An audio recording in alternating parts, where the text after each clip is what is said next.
Assalamualaikum warahmatullahi wabarakatuh. Halo teman-teman semuanya, selamat datang kembali di channel ini bersama saya, Sumantri S. Project IDX, alat ngoding terbaik untuk Django. Nah, itu topik kita kali ini. Jadi, kita belum bahas lebih lanjut tentang Django, seperti yang sudah pernah kita lakukan di video-video sebelumnya. Tetapi, kali ini kita membahas topik yang sangat menarik menurut saya, dan sebenarnya saya juga pengen bahas ini. Jadi, kenapa demikian? Karena ini merupakan sebuah terobosan baru atau ide gila dari perusahaan terbesar dunia, Google. Siapa yang tidak kenal Google?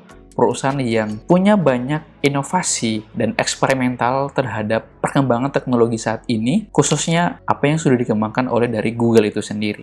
Nah, Project IDX ini sebenarnya muncul dari keresahan sebagian sekelompok pimpinan kecil dari pengembangan dan user experience dari Google menyesali dari setiap kesulitan dalam menyiapkan lingkungan developer untuk aplikasi multiplatform dan full stack, sehingga sekelompok ini menawarkan pendapat mereka tentang prototype untuk memecahkan masalah tersebut. Gila nggak tuh?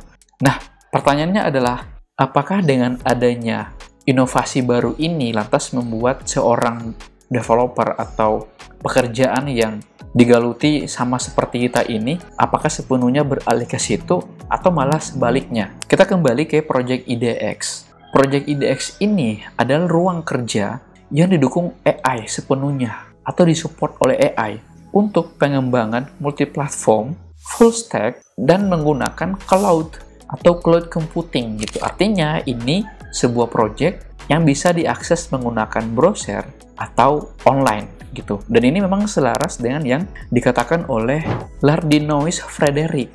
Dia mengatakan, Google meluncurkan Project IDX, lingkungan pengembangan berbasis browser baru yang diaktifkan AI. Gila ya.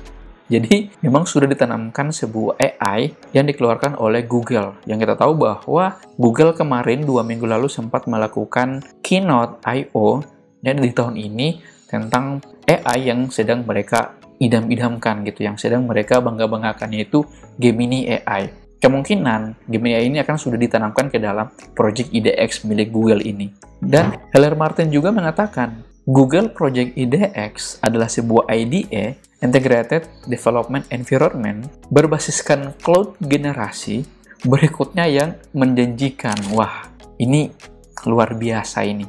Apakah akan membunuh text editor yang lain yang saat ini yang sudah kita gunakan, seperti Visual Studio Code, kemudian ada Sublime Text, kemudian ada PyCharm, kemudian ada Atom, dan lain sebagainya. Apakah akan menggulingkan, menjatuhkan performance dari mereka? Kita nggak tahu. Apa sebenarnya tujuan dari Google ini menciptakan Project IDX ini terhadap pengembangan aplikasi? Aplikasi baik yang atau teman-teman developer gunakan, atau memang sesuai dengan teman-teman bisa, apakah menggunakan mobile ataupun menggunakan web application. Dan ini itu bisa menggunakan Project IDX. Makanya mereka sebutkan bahwa Project IDX merupakan sebuah project untuk developer yang terintegrasi. Banyak terintegrasi yang sudah nanti kita akan lihat terintegrasinya itu apa-apa saja. Dan ini memang sebanding dengan yang dikatakan oleh Lardinois Frederick, bahwa Google memperluas lingkungan pengembangan Project IDX dengan emulator iOS dan Android bawaannya. Gitu ya. Jadi teman-teman yang memang seorang pengembangan mobile aplikasi, tentu sudah disiapkan emulator-emulator yang sudah ada gitu. Jadi kita tinggal menggunakannya gitu. Nah, karena ide ini basiskan cloud, jadi kita hanya membutuhkan sebuah browser aplikasi ya seperti Google Chrome, Safari, dan lain sebagainya untuk menggunakannya gitu ya. Artinya kita tidak perlu membutuhkan spesifikasi komputer yang bisa dibilang power untuk menangani hal ini. Yang menengah juga bisa. Ini menarik. Ini sebuah terobosan yang sangat gila untuk pengembangan aplikasi, baik secara mobile maupun secara website application. Cuman pertanyaannya adalah, apakah project ini akan menggeser pekerjaan yang sudah kita geluti, saat ini seorang pengembangan atau software developer? Kita nggak tahu, ya kan? Kalau misalkan ada teman-teman yang pengen gitu ya, Bang, buatkan, apakah masih pantaskah kita pelajari tentang software engineer atau ngoding seperti ini dengan maraknya AI, perkembangan AI saat ini. Karena kita nggak bisa nutup mata soal perkembangan AI ini. Ya karena sudah banyak yang di PHK, bahkan dikeluarkan dari perusahaannya, digantikan dengan AI yang bisa dibilang kinerjanya lebih cepat dibandingkan dengan human pada umumnya. Gitu ya, teman-teman.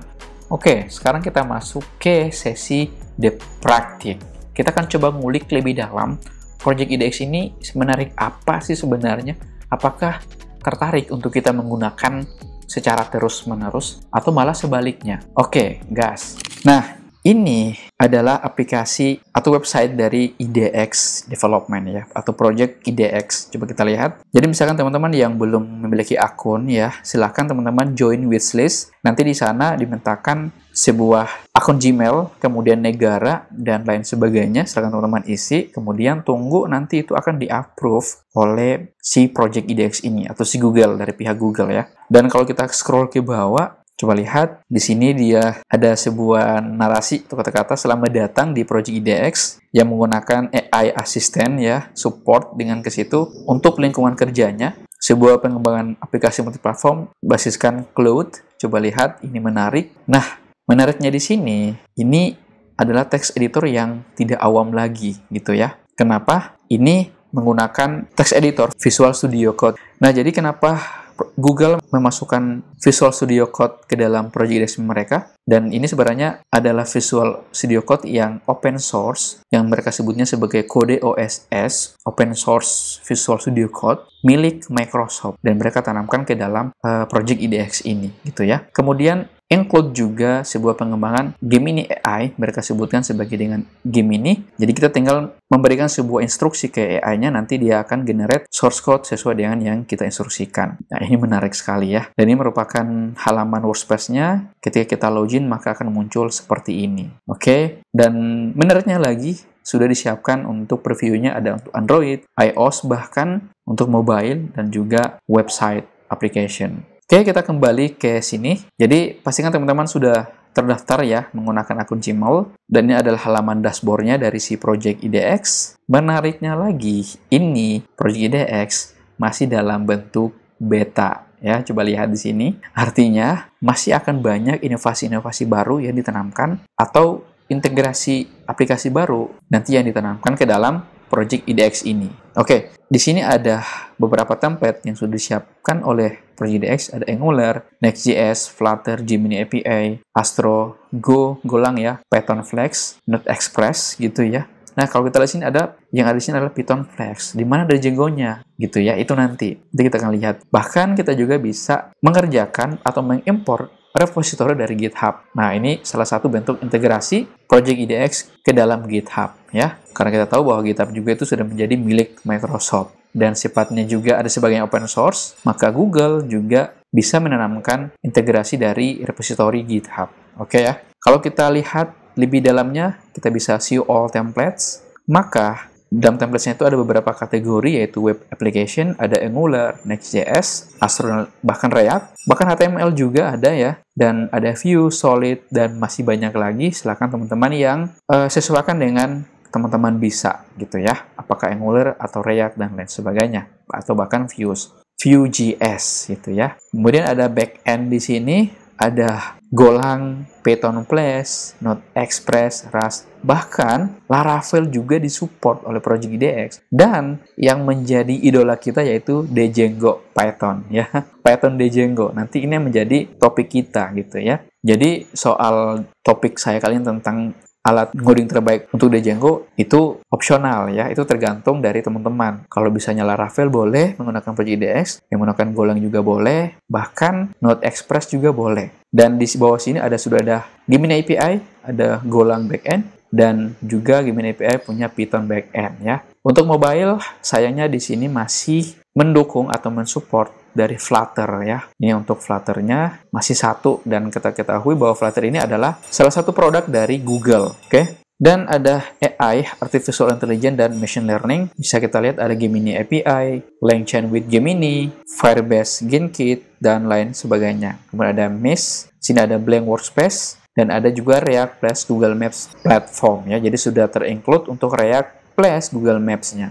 Mantap ya, teman-teman, ini keren sekali. Oke, kita kembali ke backend sini dan kita pilih untuk Python Django ya, karena kita menggunakan Django. Oke, di sini otomatis muncul kotak box seperti ini. Ada new workspace, kita menggunakan template Python Django. Ini adalah nama dari workspace-nya, kita beri Django project ya, dan ini merupakan ID-nya, dan ini akan random tergantung project yang kita pakai dan user ID yang kita gunakan. Oke, ini Django nama workspace-nya dan ini adalah ID-nya. Oke, kita sudah langsung seperti ini, kita klik aja create, kita tunggu sampai prosesnya itu selesai, maka dia akan lakukan setup workspace-nya, apa saja diinstalasinya. Kemudian adalah initializing environment, virtual environment ya, disiapkan untuk diinstalkan karena kita menggunakan Python, bahasa pemrograman Python. Environment itu perlu, kemudian membangun environment apa saja, dan finalizing. Oke, kita tunggu sampai selesai. Nah,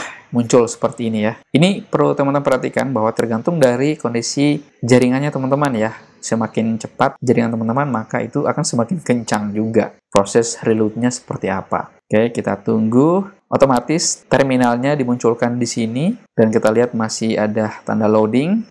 Kita nggak tahu apa yang akan dibuat di sini. Ternyata dia mendownload Django ya. Kita lihat ada Django-nya di situ dan juga library yang disiapkan atau dibutuhkan oleh dari Django itu sendiri gitu ya. Nah, menariknya lagi, wow, secara otomatis dia akan membuat web preview ya. Ini merupakan halaman, kalau kita sudah berhasil membuat Django ya, halaman indeksnya itu seperti ini gitu. Dan ini itu menggunakan Django versi 5, artinya yang terbaru dari Django. Keren sekali ini saudara-saudara. Oke. Dan di sini ada sebuah readme, dia suruh teman-teman ya otomatis membaca lebih lengkap untuk dokumentasi dari Django versi 5. Oke. Ini adalah project. Kalau kita lihat, ini adalah sebuah yang sudah tadi kita buat workspace-nya, DJ Project, dan ini adalah IDX. Nah, project IDX ini itu menggunakan Nix untuk setiap kita melakukan lingkungan konfigurasinya. Jadi di sini adalah kumpulan konfigurasi dari setiap lingkungan kerjanya, gitu ya, untuk project IDX. Nah, .nix itu sendiri adalah sebuah paket manajemen di mana kita menginstalkan setiap paket-paket kebutuhan kita nanti yang berdasarkan dengan ID yang secara acak berdasarkan dengan dependensi yang kita instalkan di sini ya. Jadi memang sudah ada paket-paketnya gitu yang dibutuhkan oleh Django beserta dengan dependensi yang sudah disiapkan. Oke, itulah kenapa project ini menggunakan dependensinya, ruang kerjanya yaitu Nix. Seperti itu. Oke, teman-teman. Nah, kemudian ini merupakan virtual environment-nya, bahwa kita tahu ini merupakan sebuah manajemen package juga dari Python yang menangani masalah Django. Jadi Django-nya itu tersimpan di dalam virtual environment dari Python sendiri. Kemudian di sini adalah folder akarnya dari si project kita, yaitu project Django My Site. Nah, ini sama ya, ada settings, kemudian ada URL, kemudian secara otomatis seperti biasa views-nya kita belum ada ya. Nah, menariknya di sini ada requirement.txt. Ini sebenarnya adalah hasil requirement di mana library dari Django itu diinstalkan. Oke, kalau misalnya kita coba buka terminal dan kita buat terminal baru, oke, dan kita coba Pplist, maka di sini adalah paket-paketnya ya. Ini sebagian ada di sini ya. Ada Django versi 5, ada juga di sini ada ASGREF, kemudian ada SQL parse, kemudian ada typing extension. Nah, bagaimana kalau kita mau menambahkan sebuah library baru? Ya, kita tinggal seperti biasa ya. Pip install, contoh di sini saya mau menggunakan Pillow ya, sebuah Python image library untuk yang menangani masalah gambar, bahkan menangani gambar citra gitu ya, itu Pillow. Ini sudah pernah kita bahas sebelumnya. Kalau kita Pplist, maka ini sudah berhasil terinstall ya. Ini keren sekali teman-teman. Wow, amazing. Oke.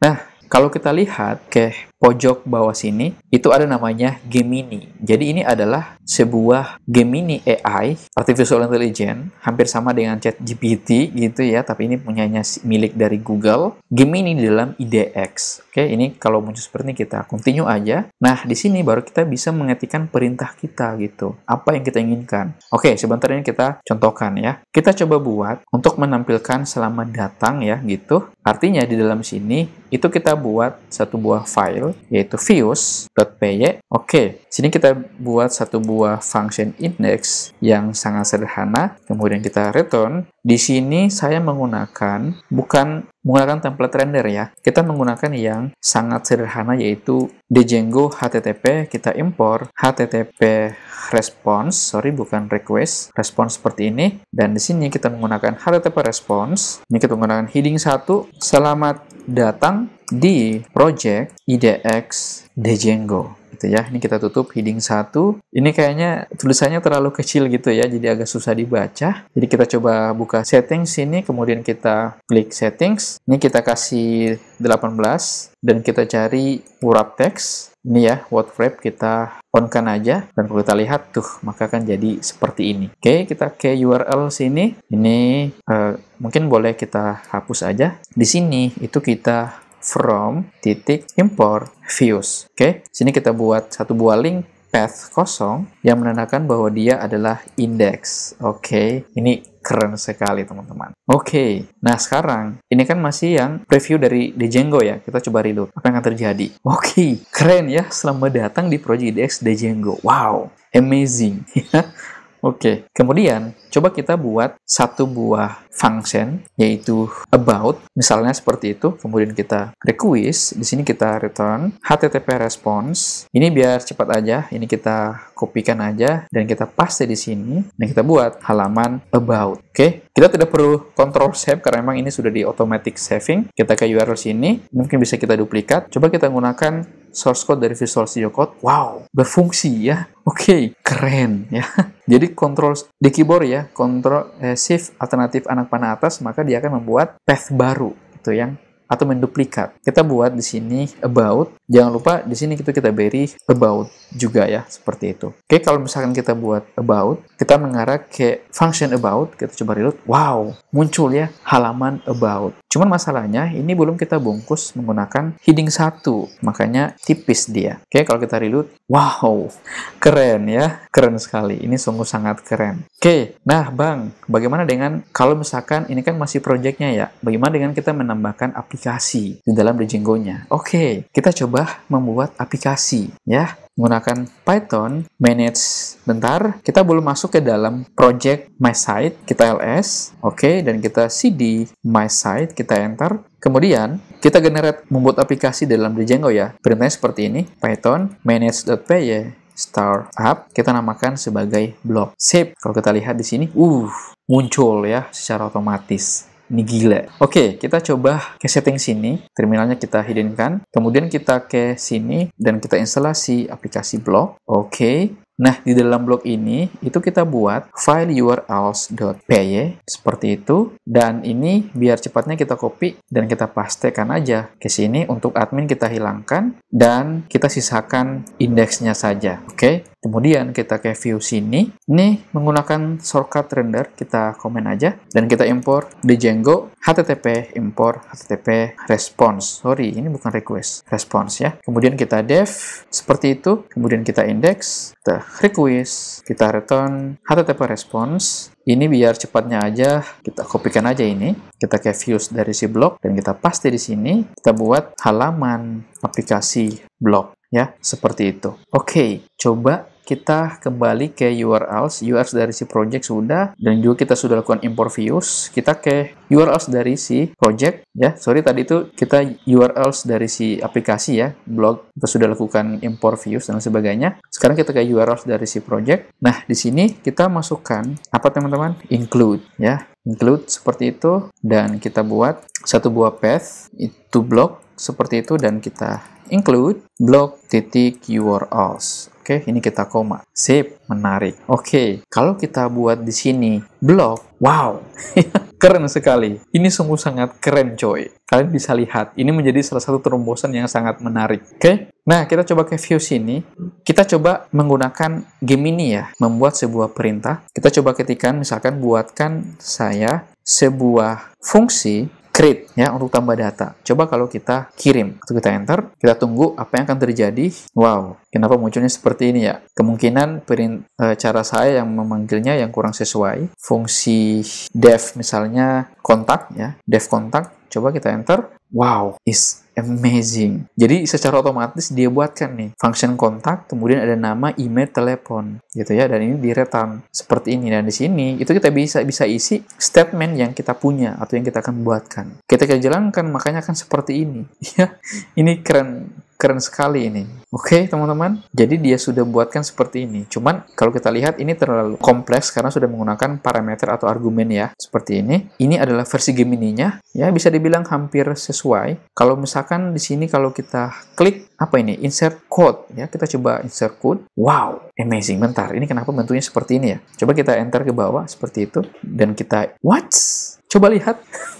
Secara otomatis AI-nya itu akan membuat atau mengenerate sebuah function kontak yang ada di sini. Padahal kita buatnya di sini ya. Wah, ini menarik. Oke, kita coba accept ya, atau menerima, atau dengan menekan tombol tab pada keyboard. Oke, kita coba accept atau tab. Wow, what?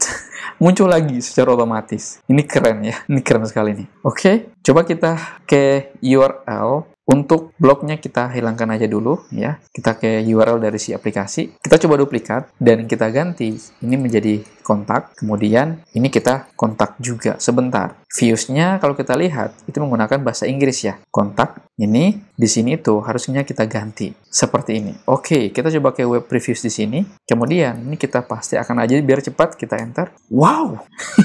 Keren. Jadi memang si Gemini AI-nya itu sudah secara otomatis membuat sebuah function ya. Coba kita dev create. Apa yang akan terjadi? Wow. Oke, kalau kita lihat memang ini AI-nya baru memberikan menggenerate function yang seperti ini ya.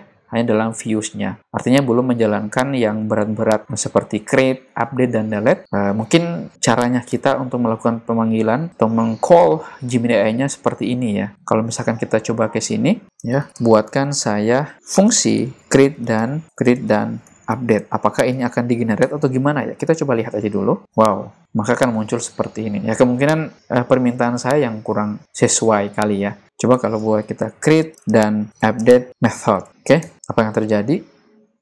Sama juga ya, seperti ini. Oke. Nah, nanti mungkin teman-teman bisa praktekkan untuk memberikan perintah yang sesuai sehingga menampilkan apa yang kita inginkan gitu ya. Oke, ini contoh yang sangat sederhana. Kita sudah buat tadi, cukup lumayan, bagus, keren. Oke, untuk Gemini-nya. Dan kita coba, oke, kalau kita lihat, wow, ini sudah include juga ya, database SQL3.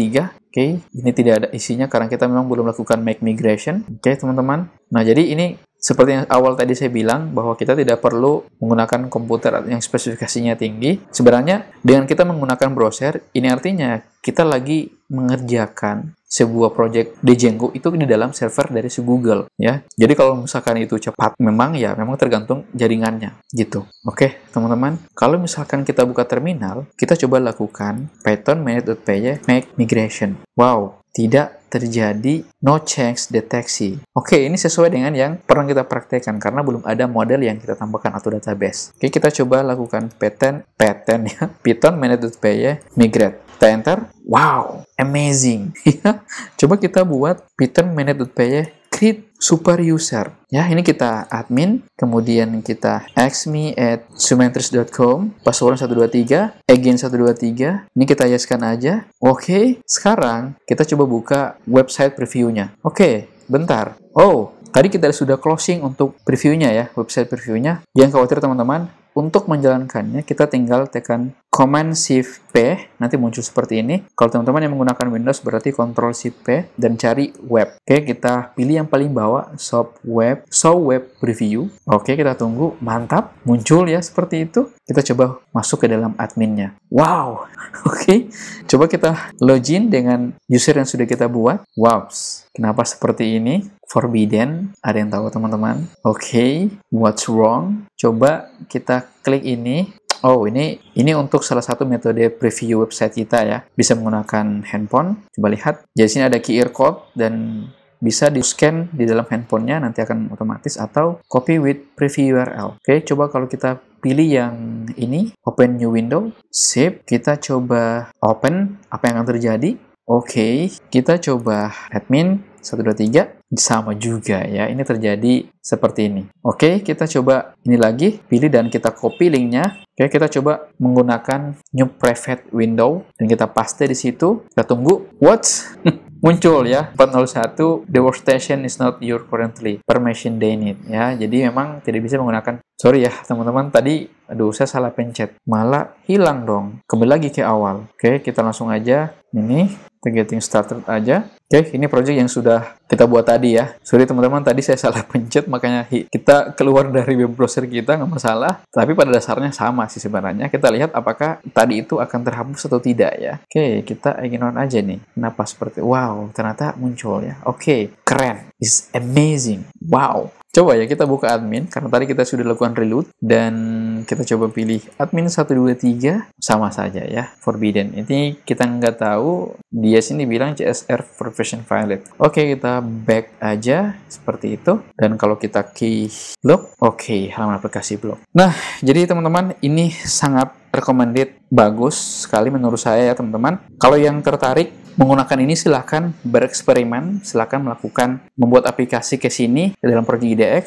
dan kemungkinan kalau kita lihat ini bisa kita lakukan secara, bentar, kalau kita ke IDX ini, kemungkinan project yang kita pakai di sini itu bisa kita sharing ya, bisa kita sharing dan kita kerjakan sesama tim kita gitu. Oke, kita kembali ke get started di sini, kita coba lihat. Kita ke halaman dashboard, dan ini yang project yang sudah kita buka ya. Kita ke sini, kalau kita cek di anak panah 3 ini, kita klik. Nah, jadi ada 3 pilihan, yaitu share, delete, dan rename. Di sini ada yang menarik, yaitu share ya. Artinya, kita bisa share ke teman development kita untuk memilih melakukan kerja sama gitu. Jadi bisa saling sharing. Mungkin tapi dengan catatan bahwa akun kita itu juga sudah diverifikasi oleh Google untuk bisa menggunakan Project IDX ini ya. Itu keren sekali. Nanti kemungkinan akan muncul di sini siapa saja yang sudah kita sharing gitu ya. Oke. Wow, Google luar biasa buat aplikasi ya. Semuanya sudah terintegrasi ya. Bahkan sudah ada untuk ekstensi. Jadi kita bisa lakukan ekstensi dan kebutuhan kita apa saja. Oke, di sini sudah ada Python. Kemudian kita juga bisa lakukan testing, dan juga ini untuk running debugnya.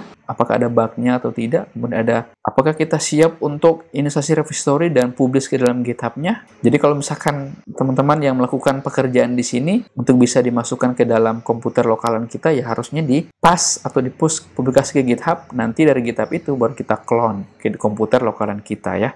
Jadi itu konsepnya. Karena ini basiskan cloud. Nah, di sini ada Project IDX. Jadi, wow, keren. Ini ada project kita dan ada ID yang sudah kita buat tadi. Kemudian ada beberapa Google yang sudah terintegrasi. Ada host web app with Firebase. Ini adalah database Firebase-nya. Kemudian deploy to cloud run untuk Google. Wow. Include add Gemini API sama Google Maps add platformnya ya. Dan mungkin masih banyak lagi. Wow, ini luar biasa sekali ya. Luar biasa sekali. Dan di atas ini ada dokumentasi ya, dan kita disuruh pilih ke situ. Oke, kita kembali lagi ke sini. Wow, ini sangat keren sekali.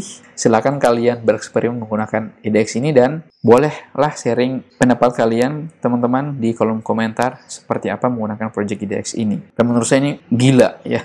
Dan kemungkinan ini merupakan IDE, Integrated Development Environment atau text editor pertama yang digunakan secara online atau berbasiskan web cloud gitu, bisa diakses menggunakan web browser. Oke ya teman-teman, jadi saya kira untuk Project IDX saya sudah contohkan ya, dan menunjukkan membuat projectnya seperti apa, dan ini memang sangat menarik. Saya sangat merekomendasikan untuk membuat project menggunakan Project IDX ini ya. Dan kita bisa saling sharing, bahkan kita juga bisa mempassing atau publish ke GitHub, dan kita bisa clone ke dalam komputer kita, dan kemudian melanjutkannya, dan mempassing kembali, dan memasukkan lagi ke dalam Project IDX. Ya, jadi emang saling terintegrasi. Jadi itulah salah satu fungsi integrasi ya. Jadi ke depan kita akan bahas tentang user management, authentication, dan authorization di Django. Ya, jadi cukup ya teman-teman. Itu adalah sebuah review saya tentang inovasi baru dari Google, yaitu Project IDX, dan itu sangat rekomendasi. Silakan teman-teman pakai ya. Oke, mungkin itu saja untuk video saya kali ini. Terima kasih sudah nonton. Jangan lupa klik tombol subscribe, like, dan share, serta nyalakan lonceng notifikasinya biar tidak ketinggalan video-video update dan seru lainnya.